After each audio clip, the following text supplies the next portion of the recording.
신목사님 통해서 하나님 말씀 듣도록 하겠습니다. 우리 국민들이 다 성숙한 사람들이 되어서 국민들은 분별력이 좋아서 지도자들이 아직도 국민들의 수준을 못 따라오는 것 같아서 안타까운데 지도자들이 시대를 잘 분별해서 우리 대한민국을 잘 끌어가게 해달라 기도해 주시고, 탈북민들이 많은 어려움을 겪고 있습니다. 주위에 탈북민이 있으면 사랑의 손길을 펴주시고 위에서 기도해주고 우리가 많은 도움을 줘야 될 것 같습니다. 그리고 저희 교회는 새벽 예배와 주일 예배, 그리고 이제 아동 예배도 있는데 새벽 예배와 주일 예배에 힘을 쏟는 교회 예배를 통해서 우리 교우들이 믿음 충만케 합니다. 그리고 이제 온라인 예배 성도들이 이제 많아졌는데 우리 주일학교 학생들도 온라인 예배 사모가 보내줘서 드리는 걸로 알고 있습니다. 영적 성장의 계기가 되어달라 기도 제목 한 가지 한 가지 외치면서 함께 기도드리겠습니다. 아버지 하나님, 은혜를 감사합니다. 우리 함께 기도하게 해주셔서 감사합니다. 마음의 소원을 발전하고 주님께 아뢰주시고 도와주셔서 감사합니다. 이 나라의 영적 주께서 불쌍히 여겨주시고 하나님 그 시간 정을 베풀어 주셔서 이제는 어둠의 터널을 헤쳐나가서 시대의 밝은 광명으로 온 세상의 시대의 빛이 되는 수 있는 대한민국을 지키고 이 나라의 지도자를 주께서 각성케 하여 주셔서 시대를 분별할 수 있는 능력을 주님을 허락해 주셔서 주님께서 천년전에 이 시대에 밝은 광명이 되신 것처럼 이 나라 지도자들이 주님의 말씀에 귀 기울이고 주의 뜻을 순종함으로 말미암아서 이 나라가 좋은 나라, 밝은 나라가 될 수 있도록 역사하여 주옵소서. 탈북민들을 분명히 여겨 주옵시고 저들이 이 땅에 잘 적응할 수 있도록 많은 도움의 손길을 허락하여 주셔서 하나님 아버지 이 땅에서 저들의 꿈이 이루어지는 놀라운 역사가 있게 하여 주옵소서. 새벽 예배와 주일 예배를 통해서 여러분들의 믿음이 성장되게 하시고 영적으로 강건함을 누릴 수 있는 아름다운 소리를 되게 하여 주옵소서. 이 시대에 나에게 주신 말씀이 무엇인가를 분별케 하여 주셔서 하나님과 더욱더 친밀해져 귀한 시간을 되게 하여 주옵소서. 예수님의 이름으로 기도드립니다. 거룩하신 하나님 아버지, 은혜를 감사합니다. 이 시대, 이 대한민국이 하나님 아버지 1945년도 해방을 맞아가지고 유교를 거쳐서 경제의 충격기를 지나가지고 오늘의 부를 누릴 수 있었던 것은 하나님의 은혜와 지도자들의 밝은 영도하심이 있는 줄로 믿습니다. 하나님 아버지, 우리가 이렇게 잘 살게 되었다고 해가지고 정신적으로 그리고 이 나라를 이끄는 지도자들이 영안이 어두워지지 아니하도록 주께서 역사하여 주옵시고 시대의 분별력을 밝게 주셔서 이 나라를, 이 민족을 밝은 광명으로 바르게 인도할 수 있는 지도자들을 허락하여 주옵소서. 지금의 지도자들도 주께서 더욱더 청명케 하여 주셔서 요셉처럼 다윗처럼 모세처럼 백성들을 잘 인도할 수 있는 좋은 지도자들의 마음이 배출되는 이 나라가 될 수 있도록 역사하여 주옵소서. 4만여 명에 가까운 탈북자들이 이 땅에서 하나님 아버지 생활하고 있습니다. 많은 어려움이 있습니다. 우리가 도움의 손길이 되었으면 좋겠습니다. 하나님께서 은총을 베풀어 주셔서 이 땅에 온 탈북자들이 잘 적응할 수 있도록 많은 도움의 손길을 허락하여 주옵소서. 새벽 예배와 주일 예배와 경건 생활을 통해서 우리의 믿음이 더욱더 성장케 하시고 특별히 영적으로 하나님 아버지 풍성한 부요함을 누릴 수 있는 이 시대에 어두운 것을 보지 않게 하시고 이 시대의 어려움을 통해서 우리의 영은 더욱더 밝고 깨끗하고 주님만 만나는 귀한 시간이 될 수 있도록 역사하여 주옵소서. 모든 은혜를 주 앞에 감사드리옵고 예수님의 이름으로 간절히 기도드리옵나이다. 아멘. 찬송가 294장 1절만 듣도록 하겠습니다. 하나님은 왜 294장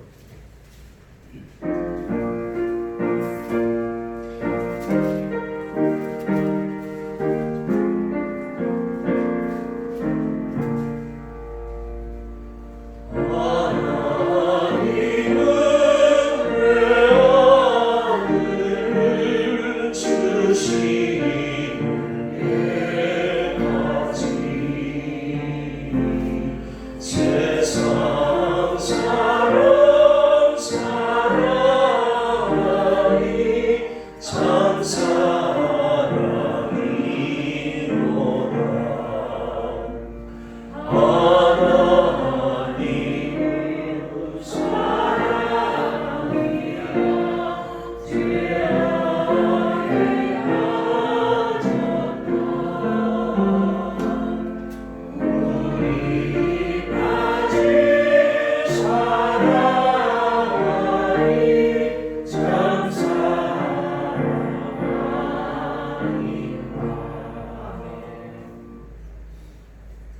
할렐루야.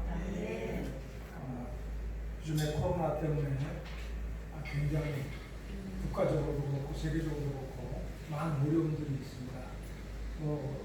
믿는 사람들은 신앙생활에 어려움이 있고 하여튼 많은 어려움들이 있는데 이 모든 어려움이 우리가 극복해야 될 우리 앞에 과제라고 생각을 합니다. 그 어려움 때문에 우리가 예배를 중지할 수는 없잖아요. 기독교에 있어서 예배는 생명이고 우리의 생명력은 그리스도로 말미암는 것인데 이제 하나님께서 우리에게 하루속히 자유롭게 많은 사람들이 모여서 예배드릴 수 있도록 그런 은혜가 넘쳐나게 되시기를 우리가 또 같이 기도해야 될 줄로 믿습니다. 저는 오늘 여러분과 함께 새벽닭의 울음소리 이러한 말씀으로 함께 우리 은혜를 받는 그런 시간을 갖도록 하겠습니다. 20세기 초였습니다. 안 되나요? 20세기 초였습니다. 그 당시로서는 세계에서 가장 크고 호화로운 여객선 한 척이 영국에서 만들어졌습니다. 사람들이 환호 가운데 이 여객선이 1912년 정확하게 4월 14일 날 2,200명이 넘는 많은 사람들을 태우고 첫 항해를 시작하게 됐습니다. 이 배가 영국을 출발해서 대서양을 건너서 미국의 뉴욕 항구로 가도록 되어 있었습니다. 어느덧 밤이 깊었습니다. 배는 대서양 깊숙이 들어갔습니다. 흥분돼가지고 새로운 배, 큰 배, 지금까지 유례가 없던 어마어마하게 호화로운 배, 그 배 탄 사람들이 흥분해서 이제 막 날뛰는 막 여기저기 다니면서 막 사람들이 막 서로 어깨를 끌어안고 막 이렇게 하던 사람들이 이제 그 사람들도 시간이 늦다 보니까 이제 잠자리에 들어갈 그런 준비를 하고 있는데 그때 그 근처를 지나가던 그런 다른 배에서 이 배가 무선 전문이 날아왔습니다. 항구 앞에 큰 빙산이 있으니 조심하라 라는 것이죠. 그러나 무선사는 그 무선 전문을 받고도 픽 웃고 말았습니다. 이 배는 절대로 빙산 따위에 휘둘리는 배가 아니다. 받으면 빙산이 깨지면 깨졌지 이 배는 절대로 안전하다. 그런 생각을 하고 있는 거지. 그런데 똑같은 그런 무선 전문이 2차, 3차, 4차 계속 날아오는 겁니다. 그러니까 너무 계속 오다 보니까 이 무선사가 나중에 책임지기 싫으니까 자기는 이 배가 부서질 것이라 생각하지 않지만 어쨌든 선장을 찾아 올라가서 무선 전문을 전달했습니다. 선장님, 이렇게 무선이 왔습니다. 계속 지금 오고 있습니다. 근데 선장이 쓱 보더니 하늘에도 이어지는 거죠. 앞에 항로에 내가 계속 그대로 가면 큰 빙산을 만나게 될 테니까 피해가라. 이렇게 그거죠. 그런데 선장이 피 오는 거예요. 꾸겨가지고 쓰레기를 확 그냥 집어넣는다고 그랬습니다. 근데도 그 이후에도 계속 전문이 오는 거예요. 그러니까 이제 나중에 선장이 막 짜증이 나는 겁니다. 그래가지고 이제 막 화를 내기 시작을 하죠. 뭐라고? 어린 방통을 치도 없는 소리. 이렇게 큰 배가 그러니까 빙산 때문에 얼음 조각 때문에 이 배 항로를 바꾸란 말인가? 이 배는 절대로 침몰하지 않으나. 그는 큰 소리를 쳤습니다. 이 배가 드디어 대서양으로 깊숙이 들어간 그 지점에 이제 아까 그 무선전문대로 거대한 빙산이 앞에 나타났고 그냥 이 배가 그 빙산을 들이받고 말았습니다. 배가 맞았는지 하여튼 빙산이 맞았는지 하여튼 둘이 부딪히고 말았습니다. 그리고 그 배는 그 시간 이후 침몰하기 시작을 했지요. 그 당시 거기가 수심이 4,000m가 넘는 아주 깊은 곳입니다. 근데 거기에 2,200명이 넘는 사람들이 탄 이 배가 침몰하기 시작하는 거예요. 결국 그 2,200명이 넘는 사람들 가운데 700명 정도만 한신이 그들이 구조받았을 뿐 나머지 1,500명이 넘는 승객들은 물에 빠져서 죽고 물에 떠 있다가 얼어 죽고 이렇게 하여튼 1,500명이 죽음하고 말았다는 겁니다. 눈치 있는 분들은 제가 말씀드리는 배가 어떤 배인지 다 아실 겁니다. 우리 영화로도 많이 알려졌던 타이타닉입니다. 이 타이타닉이 똑같은 배를 저는 봤습니다. 뭐 여러분들도 본 분 많을 거예요. 미국 LA에 가면은 그 롱비치 위에 저쪽 밑쪽을 보면은 거기에 그 큰 호텔이 하나 있습니다. 바다 위. 그러니까 바다에다 해변에다가 이제 배를 대놨어요.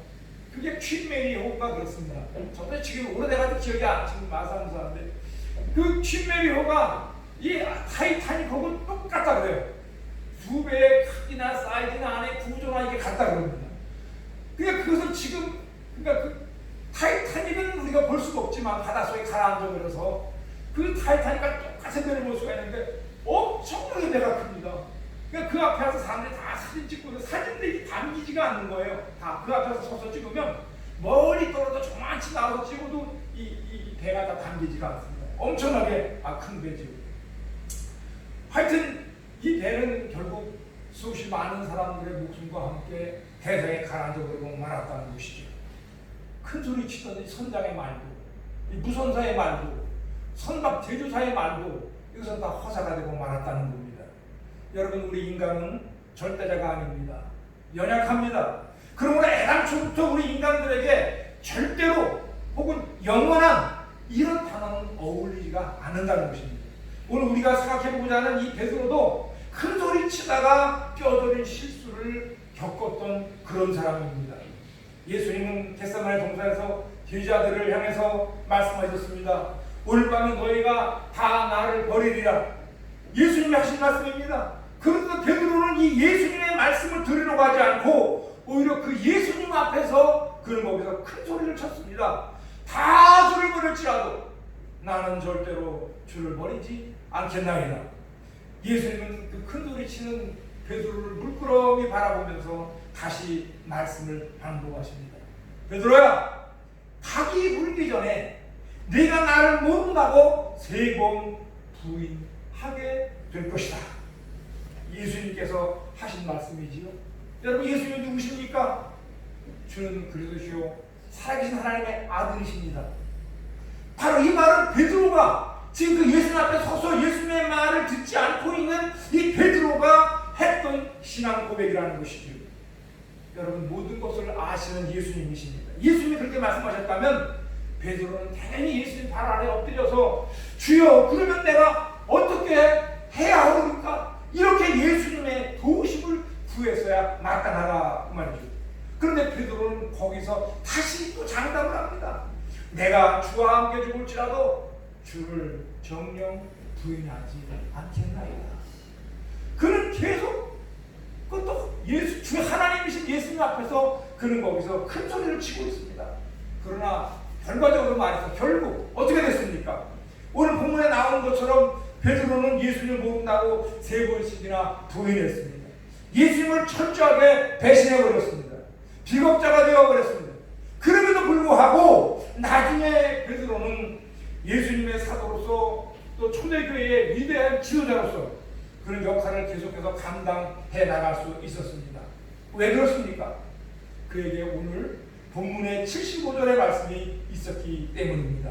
우리 75절 한번 같이 한번 볼까요? 75절. 네. 자, 이에 베드로가 예수의 말씀에 닭 울기 전에 네가 3번 나를 부인하리라 하심이 생각나서 밖에 나가서 심히 통곡하니라. 이 75절이 그 위대한 사도 베드로에게 했다는 것이죠. 새벽닭 울음소리를 듣고서 베드로는 예수님의 말씀이 생각났습니다. 그는 밖으로 나갔습니다. 심히 통곡하면서 철저하게 자기의 잘못을 회개했습니다. 여러분, 이 베드로의 심금을 울렸던 새벽닭의 울음소리가 오늘 우리들에게도 들려지기를 바랍니다. 그것은 영적의 교만을 깬 소리입니다. 비록 미물인 짐승의 소리이지만 그 소리를 듣고 베드로는 거기서 심히 통곡을 하면서 그는 회개를 하게 됩니다. 오늘 우리도 이 영적인 잠에서 깨어나야 되는 것이죠. 이런 새롭게 울음소리가 오늘도 저와 여러분의 귀에 울려 퍼지기를 간절히 소망합니다. 자, 그러면 베드로가 철저하게 실패한 이유가 무엇 때문일까요? 첫째로 베드로의 잘못은 자기 자신을 너무 과신한 데 있습니다. 과유불급이라는 말이 있죠. 과유불급. 그러니까 지나치면 모자란만 못하다 이런 거예요. 저도 욕심이 많은 사람 같아요. 근데 제가 평소에 욕심이 없는 사람이라 생각을 했는데 제가 물이나 커피를 마실 때 보면 욕심이 많은 사람 같아요. 물을 따를 때 놓게 되면 꼭 굉장히 많이 찰랑찰랑찰랑 하고 조금만 흔들리면 쏟아질 정도로다가 물을 담습니다. 아니 저는 그걸 따르면서도 그러는 거예요. 제가 생각할 때 이게 한 7구 많아야 8구 정도까지만 담아야지 그래야 이게 안전하지. 흔들려도 이거를 그냥 찰랑찰랑 차를 걸어갈 정도로다가 이렇게 담고 있으니 그래서 이렇게 하지 말아야지. 탐욕을 버려야지. 이렇게 회개하고 돌이키고 깨달으면서도 불구하고 그 다음에 또 보면 또 그렇게 탑니다. 커피도 한 잔 가지고는 안 돼가지고 뭐 더블샷인가 뭐 그게 있더라고요. 여기 우리 마트가. 그래가지고 그걸 사다 놓고서 물을 또 그냥 그건 2잔 거에 나와요. 물을 또 굉장히 그건 10% 그러니까 100%까지는 아니지만 90%까지는 담습니다. 그것도 또 자칫 한 번 이렇게 흔들리면 그냥 쏟아지는 거죠. 그러니까 이게 오늘 우리 지나친 것, 오늘 자기를 믿는 것은 좋고 중요한 것이지만은 지나친 자기 확신, 이 자기에 대한 과신은 그것은 굉장히 위험하다는 것이죠. 큰 소리 치거나 떠벌리는 사람 치고 사실 실속 있는 사람은 보기 드뭅니다. 다른 사람이 다 죽여버릴지라도 나는 언제든지 버리지 않겠나이다. 내가 주와 함께 죽을지언정 주를 부인하지 않겠나이다.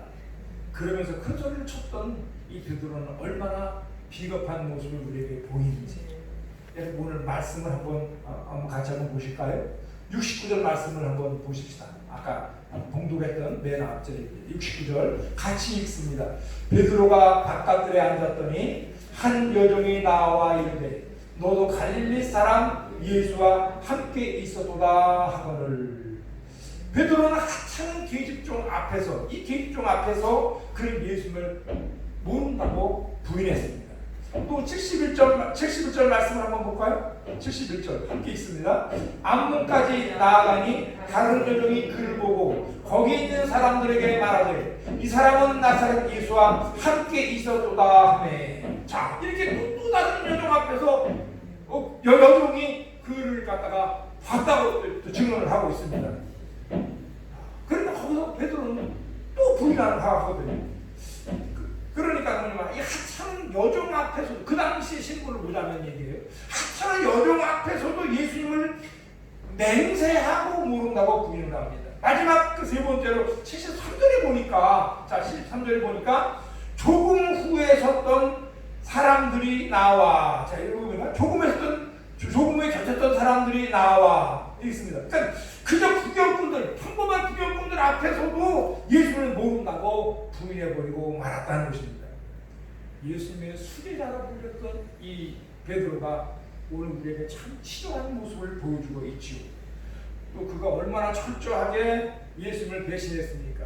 시간이 흐를수록 가만히 우리 부인하는 모습을 한번 잘 관찰을 한번 해보세요.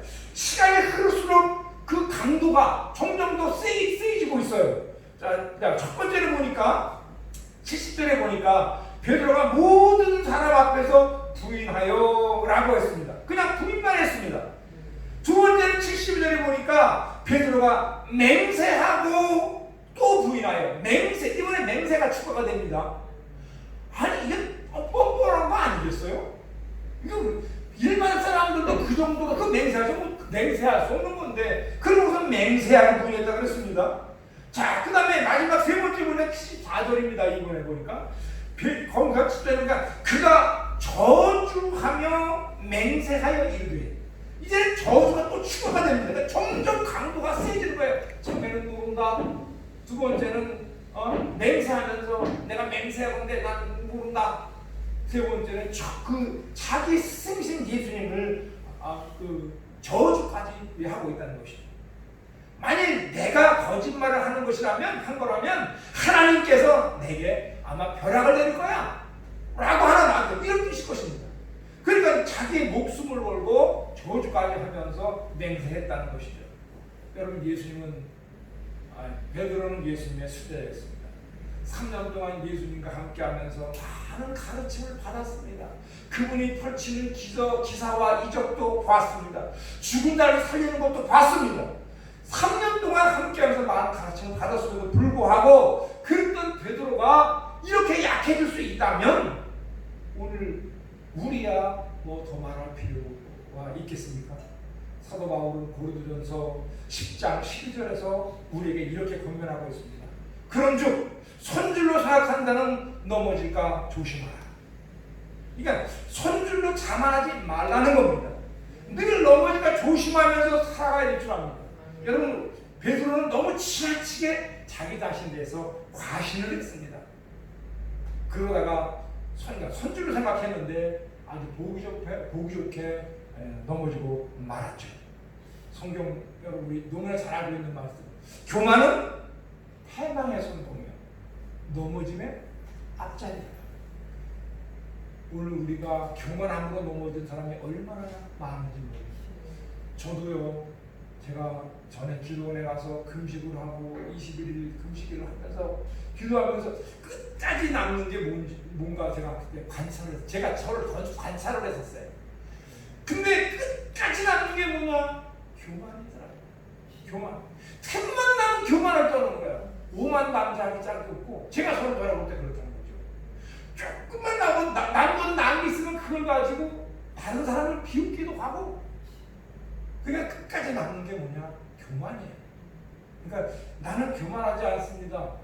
저는 겸손합니다 라고 하는 사람 많이 혹시 우리 중에 있다면 이 사람은 아주 교만의 왕입니다. 교만의 왕. 여러분 우리 속에 우리 끊임없이 자기 속에 있는 교만을 자꾸 쳐서 꺾고 버리려고 노력해요. 오늘 베드로가 넘어진 이유는 자신을 믿는 이 과신한 이 교만함 때문이었습니다. 두 번째, 베드로가 철저히 실패한 이유는 뭐냐? 베드로는 무사 안일주의에 빠져버리고 말았습니다. 겟세마네 동산에서 예수님은 제자들에게 말씀하십니다. 내 마음이 심히 고민하여 죽게 되었으니 너희는 여기 머물러 나와 함께 깨어있으라.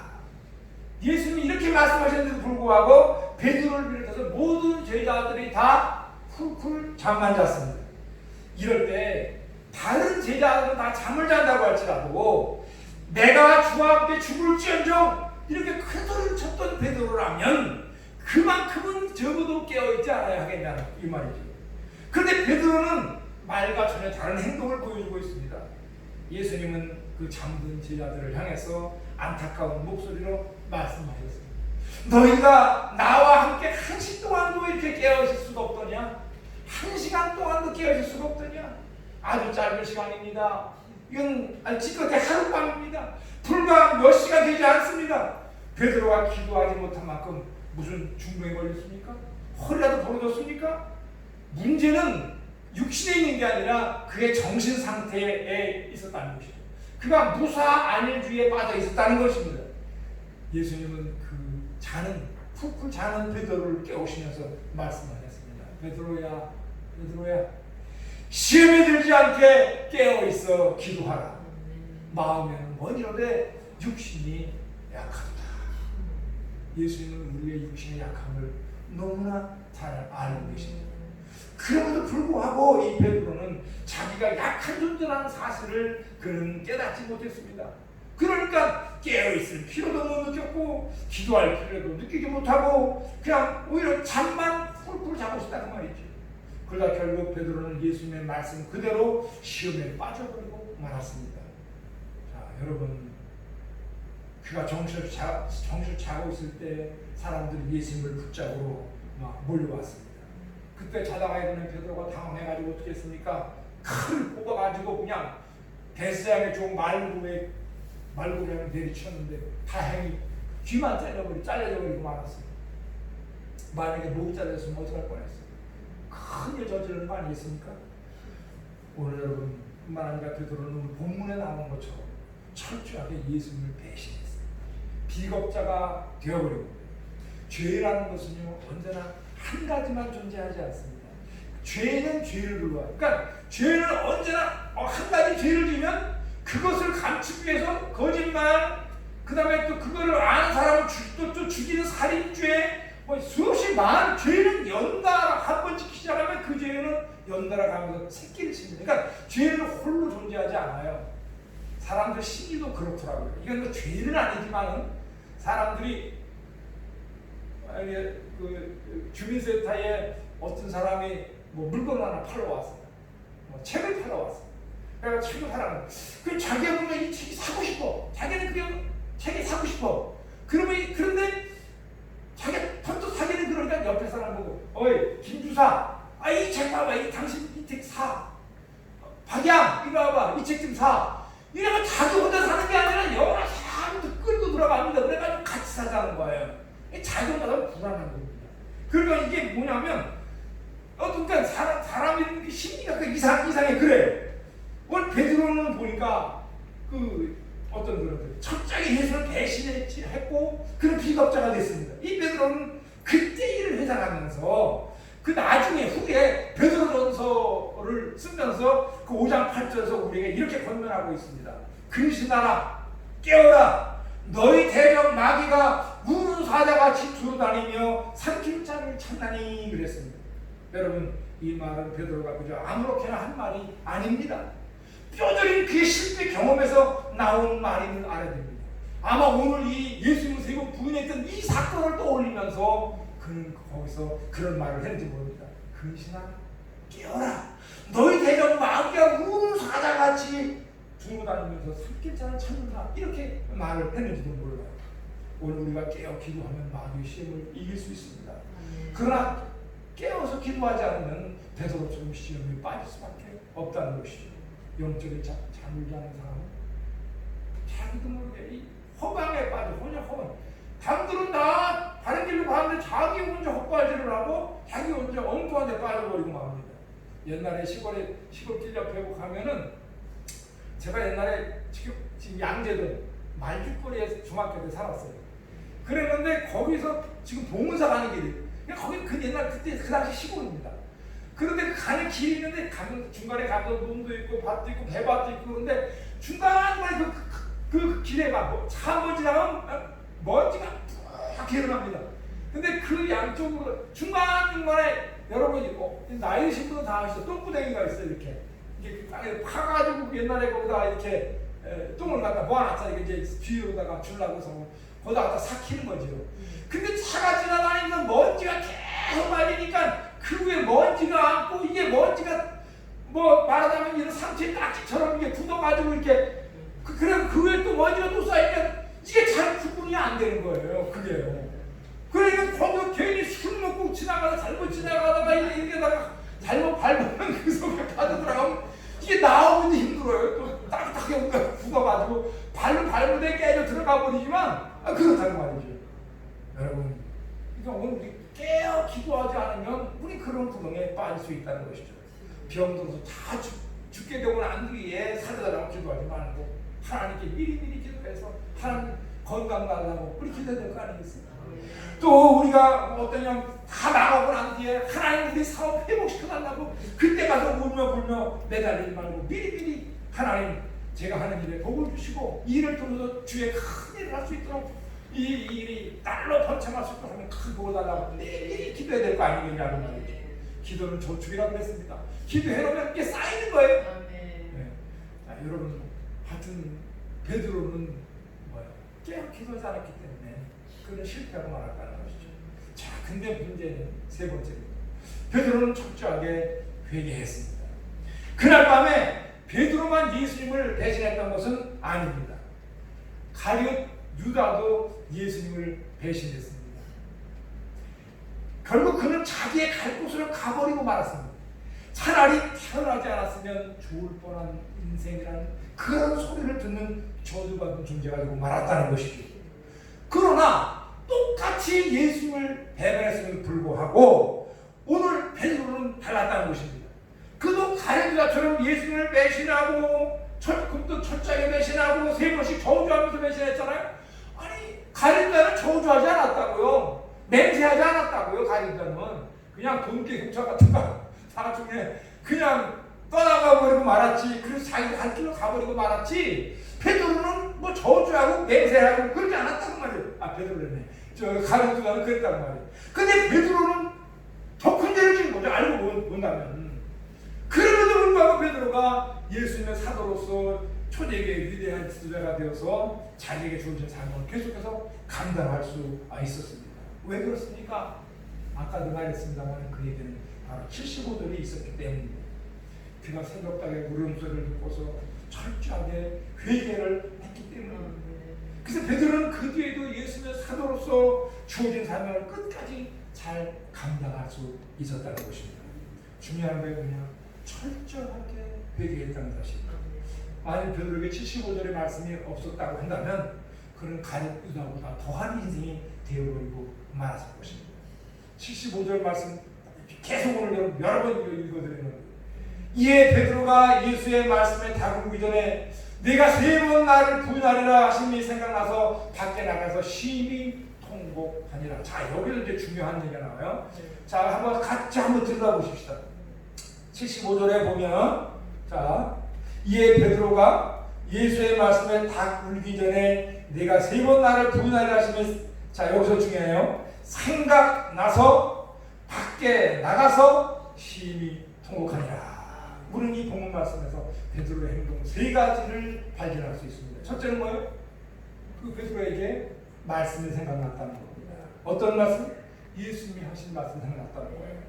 네가 나를 3번 부인하리라 하는 그 말씀이 이 베드로는 닭울음소리를 듣고 생각이 났다는 것이죠. 여러분 베드로가 예수님 모른다고 3번 부인하고 났을 때 그때 이미 시간이 오래 지나서 새벽녘이었어요. 그때 닭이 울었어요. 베드로는 이 새벽에 울음을 듣게 됐을 때 비로소 그때까지 잊고 있었던 예수님의 말씀이 생각이 났다는 겁니다.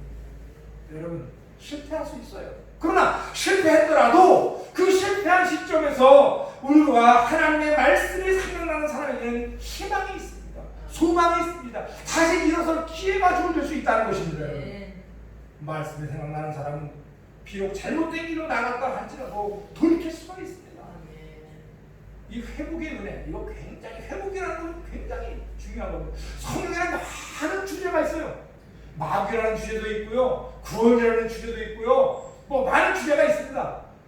그런데 거기에 그 많은 주제 가운데 회복이라는 주제도 굉장히 중요한 주제 가운데 하나예요. 성경을 회복이라고 하는 화두를 가지고 내가 마음속에 품고 계속 읽어 나가다 보면 거기서 우리는 예수님의 그 놀라운 은혜, 오늘 우리는 다시 내가 일어설 수 있는 그런 힘을 얻을 수가 있다는 것입니다.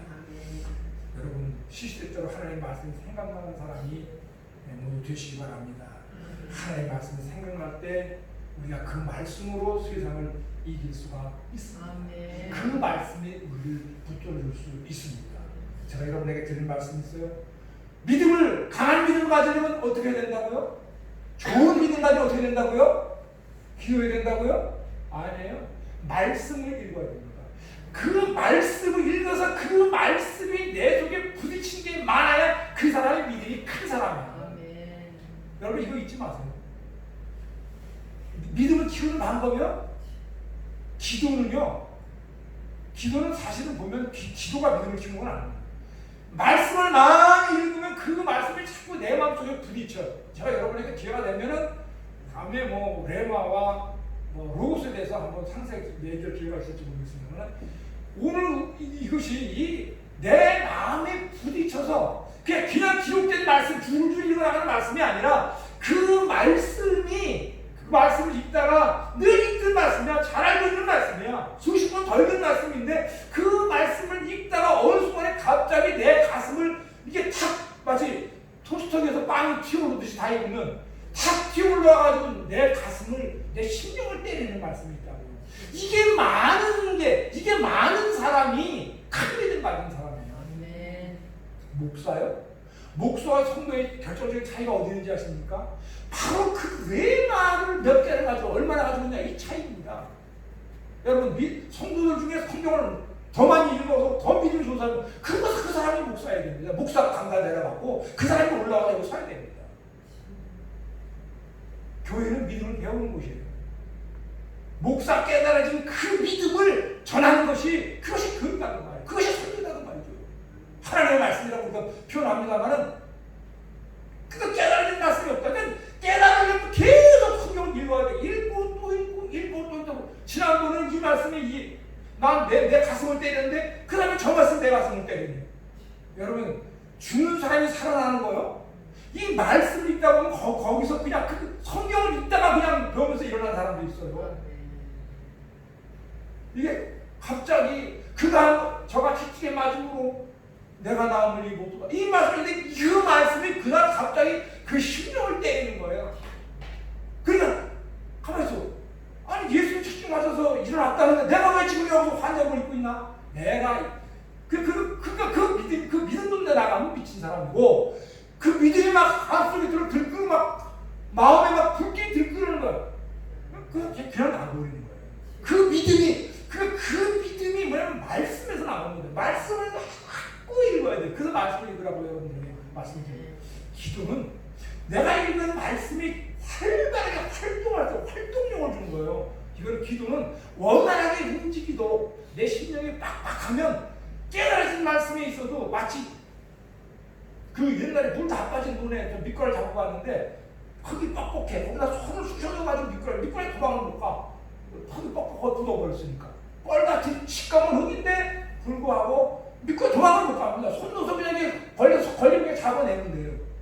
그리고 우리 심령이 그렇게 되는 거예요. 기도를 하면 그것이 마치 물된 놈처럼 물끄러기가 마음대로 다니는 것처럼 자기 믿음이 막 활성화되는 거예요. 오늘 여러분 말씀이 생각났다 그랬어요. 두 번째는 뭐냐? 베드로는 아까 보면 자 75절 맨 그 뒷부분에 보면 생각나서 그 다음에 밖에 나가서 자 베드로는 밖으로 나갔습니다. 시편 1편 1절에 보게 되면 복 있는 사람은 아둔의 꾀를 쫓지 아니하며 죄인의 길을 서지 아니하며 오만한 자의 자리에 앉지 아니하고 이라고 그랬습니다. 베드로는 죄악된 자리에 머물러 있지 않았다는 겁니다. 떠나는 게 중요해. 아브라함도 떠났어. 본토 친척 아비집을 떠났어. 그러니까 오늘 내가 죄악의 자리에 주저앉아 있으면 거기서 뭉개고 있으면 똥 싸고 자리에 뭉개면 어떻게 되겠어요? 온 사방천지에 냄새 진동하고 그럴 거 아니겠어요? 우리 여러분 중요한 것은 뭐냐? 그 자리를 떠나갔다는 것입니다. 베드로가 지었던 자리에 그들 머물러 있지 않았다는 것이죠.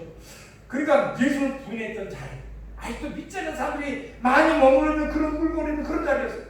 그런데 거기서는 예수의 말씀이 생각났을 때 그 자리를 박차고 밖으로 나갔다는 것입니다. 그 어디로 갔을까요? 성경에 거기에 대한 자세한 말씀이 없어요. 그 우리는 자세히 알 수 없지만 추측한데 겟세마네 기도 동산으로 갔을 것 같아요. 예수님께서 조금 전에 거기서 확 엎드려서 예수님 막 땀방울 핏방울로 기도하시던 그리고 자기들은 제자들 다 거기서 졸고 있던 그 자리로 갔을 것 같아요. 거기서 벌써 무릎을 꿇었을 것 같습니다. 셋째로 오늘 보니까 75절 마지막 뒤에 보니까 심히 통곡했다고 했습니다. 그런 눈물로 겟세마네 동산을 적셨을 것입니다. 엉엉 울면서 그는 통회하면서 회개했을 것입니다. 예수님이 기도하라고 말씀하셨는데 안일하게 기도하지 않고 잠 안에서 잠만 잤던 자신의 나타남에 대해서 회개했을 것입니다. 예수님에게 물어보지도 않고 함부로 칼을 휘둘렀던 자신의 혈기를 하나님 앞에 회개했을 것입니다. 그리고 무엇보다도 예수를 모른다고 3번씩이나 부인했던 자신의 비겁함을 회개했을 것입니다. 베드로에게는 이와 같이 철저한 회개가 있었기에 그는 새로운 사람이 될 수 있었던 것입니다. 사랑하는 성도 여러분, 결론입니다. 오늘 이 시간에 베드로의 신금을 울렸던 이 사각당의 울음소리를 우리도 듣게 되기를 바랍니다. 하나님의 말씀에 생각나는 우리 모두가 되기 바랍니다. 시시때때로 뭔가 하다가도 갑자기 하나님의 말씀 내 속에 떠올라서 뜨거운 가슴을 불러갖고 어떻게 할 줄 모르는 여러분 이런 경험이 우리 가운데 있어야 되지 않겠냐. 주여 자리에 그대로 머물러 있지 말고 그 자리에서 박차가 뛰어 나와야 됩니다. 그리고 하나님에 나와서 무릎을 꿇어야 됩니다. 주께서 눈물샘을 터지게 만들어 줄 것이다. 천국은요 눈물 젖은 눈으로 들어가는 곳이라고 그랬습니다. 뽀송뽀송해. 요즘 사람들은 너무 뽀송뽀송해. 울 일이 없어. 울 일이. 돈 먹고 사는데 지장 없어. 차 좋은 거 타고 있어. 자녀 결혼해서 잘 살고 있어. 기도할 제목이 없어. 할 일이 없어. 기도할 일이. 그냥 가대. 기도 안 해도 헬스클럽 가서 열심히 운동했더니 건강해. 또 물려받은 돈 가지고 사업 좀 했더니 돈 잘 벌려. 또 나오는 돈도 꽤 솔찬하게 있어. 내가 노력하고 일 안 해도 상당한 수입이 나한테 있어. 괜찮아. 기도할 일이 없는 거예요. 그냥 눈이 뽀송뽀송해. 이 완악한 사람의 특징입니다. 제 이 얘기를 하나 해야 되겠어요. 좀 어떻게 보면 웃긴 얘기일 수도 있어요. 제가 지방에서 목회를 했다고 했잖아요. 거기 살 때 제가 개를 좋아해서 개를 키웠어요. 개소리입니다. 목사가 개니까 개소리죠. 개를 키웠는데 진돗개 한 마리하고 말티스를 키웠어. 그런데 이 진돗개가 둘이 그렇게 친한데 불구하고 이놈이 가끔가다 한 번씩 요즘 애들만도 빡 돌 때가 있어. 얘가 진돗개 1년에 한두 번 정도 그러는 것 같더라고요. 여러분들 많이 키우는 분들은 알 거예요. 한 번이나 두 번 정도. 이게 아마 그 발전기 때 심장이 예민해지지 않나 이렇게 싶어요. 제 생각에는. 그런데 둘이 작년 그때 이제 그 단독주택에 그 슬라브 지붕이 있고 그랬는데 갑자기 제가 안에서 뭔가를 하고 있는데 그 루디라고 그 말티스 그 녀석이 막 흉소리 지르면서 막 뛰어내려오는 거예요. 그 계단을 뛰어내려오더니 막 들어와가지고 막 나한테 막 파고 들어오는 거예요. 그 왜 그래 보니까 목에서 피가 줄라고요. 이 몸 등어리에서 피가 줄라는 거예요. 딱 보니까 무슨 알겠어. 진돗개는요. 진돗개 부셨습니다, 여러분. 딱 하면 그냥 무는 게 아니에요. 물 끄다는 게 아니에요. 물고 씻는 게 아니에요. 물고선 흔들어요, 이거를요. 자기 몸을 가지고. 이거 무서워요. 그러면 얘가 목을 물려가지고 여기가 구멍이 뚫렸어. 이빨 작고 2개가 있어. 그리고 이 등어리를 근데 구멍은 2개밖에 없어. 근데 피가 막 줄줄 나오는 거야. 그들이 막 순식간에 숨을 쉴 때마다 여기 구멍이 뚫려가지고 여기가 숨을 쉴 때마다 바람이 들어가는 거야. 그래가지고 난 처음 봤네. 그 개 가죽 개가 이제 사람으로 하는 피부죠. 개가 가죽과 이 몸통이 분리가 되는 거야. 그 안에 바람이 들어가는 거야. 그래가지고 몸이 곰처럼 뚱뚱만해지는 거야. 이렇게 동그랗게 바람. 숨을 쉴 때마다 이게 바람이 들어가. 계속 몸 안 피부 사이로. 그러니 막 뚱그러지는 거예요. 그럼 어떻게 막 놀래가지고 이제 동물원에 가는 데가 있어가지고 제가 데리고서 거기 한 30분 걸리는 데를 그래가지고 이제 동물병원을 찾아갔습니다.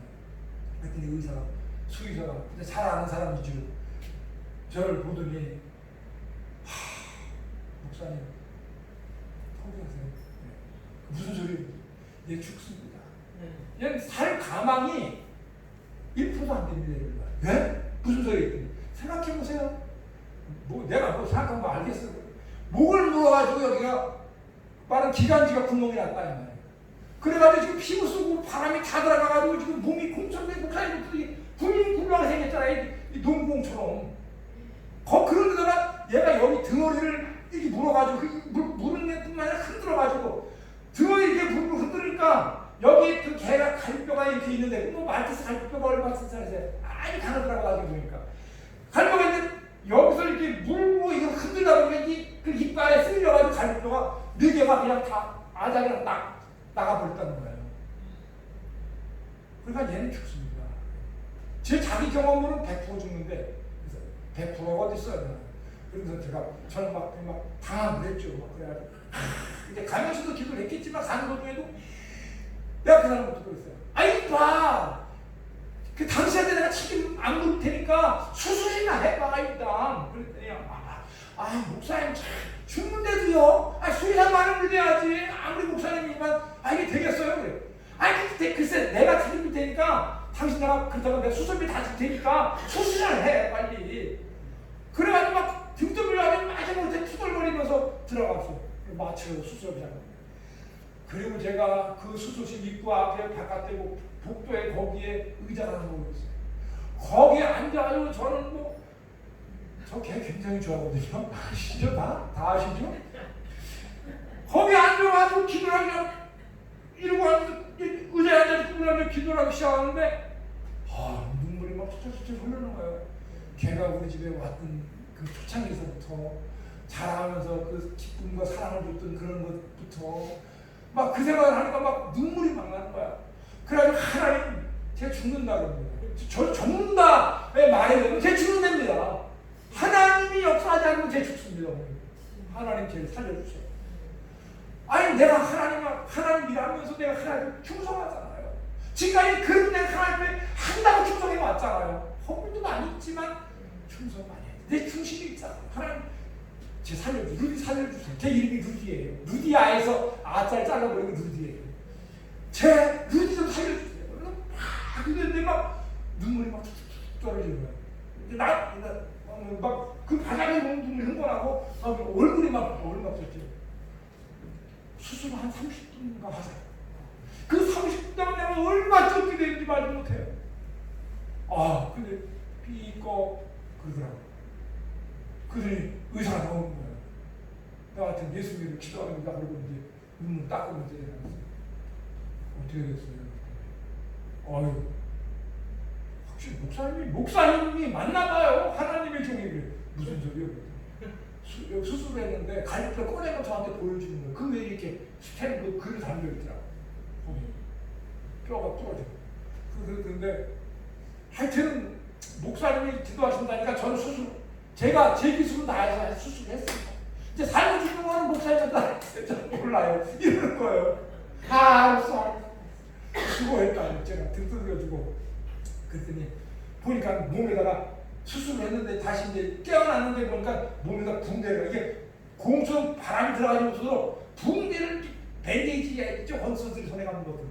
붕대를 막 감아놨더라고요. 거창하게.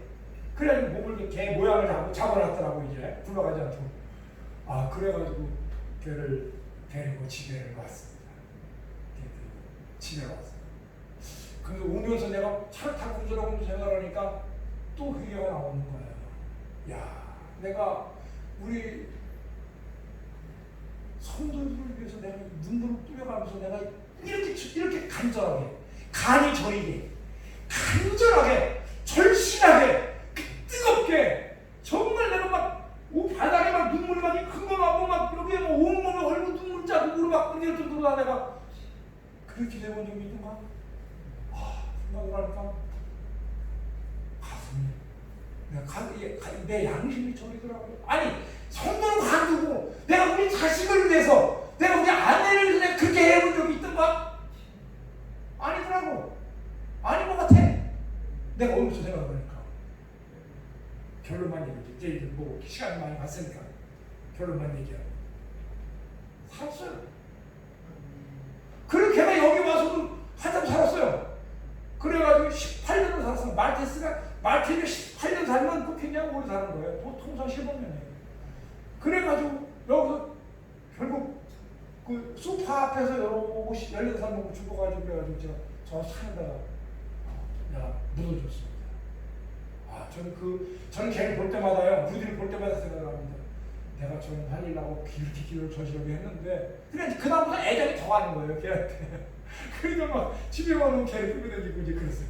자, 여러분, 개소리 그만하고, 이제 우리가 주 앞에 엎드려 기도할 때마다 우리 눈에서 흐르는 물이 강처럼 흐르게 되길 바랍니다. 베드로가 새 사람이 된 것처럼 주께서 우리 모두도 새로운 사람, 거듭난 사람으로 오늘 우리를 그렇게 태어나게 되기를 바랍니다. 이런 은혜가 오늘 베드로처럼 저 여러분 모두에게 있게 되시길 주의 이름으로 축원합니다. 할렐루야, 할렐루야. 여러분 목사가 해도 개 얘기하면 개소리죠. 거기서 핵심은 개가 아니에요. 절실하게 기도하든지 그거를 강조하다 보면 개 얘기를 한 거예요. 절실한 기도. 여러분의 가슴에 손을 한번 생각해 보세요. 내가 평소에 몇 번이나 정말 절실한 기도를 했었던가 한번 생각을 해보세요. 그게 없으면 여러분 그 문제를 꼭 기도하셔야 돼요. 하나님, 내가 절실한 기도를 할 수 있도록 내 믿음을 나에게 허락해 주옵소서. 여러분 이렇게 기도해서 여러분 모두가 정말 하나님 앞에 크게 쓰임받는 여러분 되시기를 주님으로 축원합니다. 기도하겠습니다. 거룩하신 아버지 하나님, 오늘 베드로는 자기 자신을 과신했다가 그는 하나님 앞에 씻지 못할 줄 모르고 말았습니다. 그러나 그가 통회하고 자복하고 그가 눈물 뿌려 기도했을 때, 회개했을 때 주님은 그를 다시 회복시켰어요. 그는 주 앞에 귀하게 쓰임받는 종으로 만들었습니다. 오늘 우리가 허물 있고 우리가 약점이 있다 할지라도 늘 주 앞에서 하나님을 믿고 의지하며 우리가 늘 간절히 기도하여 하나님의 도우심을 구할 때 주께서 우리 삶을 응답하시고 복되게 하시는 놀라운 역사가 있는 그런 인생이 될 수 있도록 은혜 베풀어 주옵소서. 예수의 이름으로 감사하며 기도드리옵나이다. 아멘.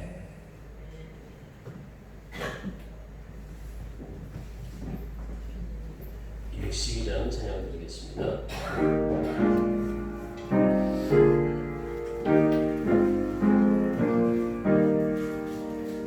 영원히 주를 섬길 때 외로운 일이 많으나 구주여 내게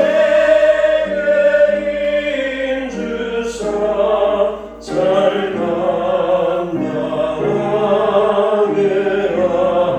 하소서. 인자한 말을 가지고 사랑을 강화시키며 갈 길을 잃은 무리를 잘 인도하게 하소서. 구주의 귀한 은혜를 깨달아 알게 하시고 굳건한 믿음 주셔서 늘 승리하게 하소서. 장래의 영광 비추사 소망이 되게 하시며 구주와 함께 살면서 잠평강 얻게 하소서.